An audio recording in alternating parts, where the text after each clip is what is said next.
Avatar movie review. Take a deep breath. Fire and ash అన్నారు. Actually నిన్నే చూసా.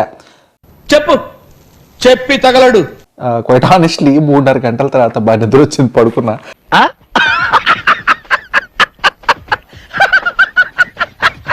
మీరు ఒకవేళ సెకండ్ పార్ట్ అమ్మాయి చంపేశారు చింపేశారంటే వెళ్ళిపోండి, నచ్చేస్తుంది. మీరు అలా అంటుంటే వెంట్రుకలు నిల్చున్నాయి సార్. Same feeling sir. లేదు సెకండ్ పార్ట్ ఇస్ బొక్క అనిపిస్తే ఇది ఓకే యావరేజ్ అనిపించచ్చు. నన్ను హ్యాపీ చేసేదానికి అబద్ధం ఆడుతాండవు కదరా నువ్వు. సినిమా అంటే ఏంటి తెలిసిన వెంటనే ఫస్ట్ నీకే చెప్తాను. ఏంటి విజువల్లీ క్రేజీ అమేజింగ్ గా ఉంటే సినిమా అంటారా?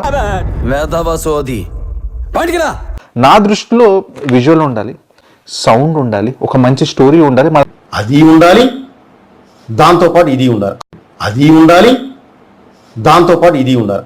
నవ్వించవచ్చు, ఏడిపించవచ్చు, ఆలోచించేలా చేయొచ్చు, లేదా క్యాజువల్ గానే వెళ్ళొచ్చు. నాకేదో కొడుతుంది సార్, నాకేదో కొడుతుంది సార్, ఏదో ఒక మూమెంట్ అయితే రావాలి మనలో. ఇవన్నీ కలిస్తేనే మూవీ, ఇదంతా కలిస్తేనే ఒక ఎక్స్పీరియన్స్. అయన్నొద్దు, పాయింట్కి రా. అది స్టోరీ కానీ స్క్రీన్ ప్లే కానీ చాలా ఫ్యాక్టర్స్ ఉంటాయి అందులో. నువ్వు పాయింట్కి వస్తావా, అక్కడికి నేను రమ్మంటావా? ఆ ఎక్స్పీరియన్స్ విధంగా ఎలా ఉందిరా అంటే కష్టం అండి. సమాంతరంగా స్కోప్ పెరగట్లా, పవర్ పెరగట్లా, ఏది మారట్లా. మీరు మారారు, మీరు మారిపోయారు. అదే యుద్ధాలు 10 సార్లు జరుగుతుంటే ఇది ఫాస్ట్ అండ్ ఫ్యూరియస్ ఫ్రాంచైజీకి దీనికి తేడా ఏందని సరిపోయింది. హీరో విలన్ కొట్టుకుని కమెడీని చంపేసినట్టు నా మీద పడతారేంటి? అంతేగా అంటే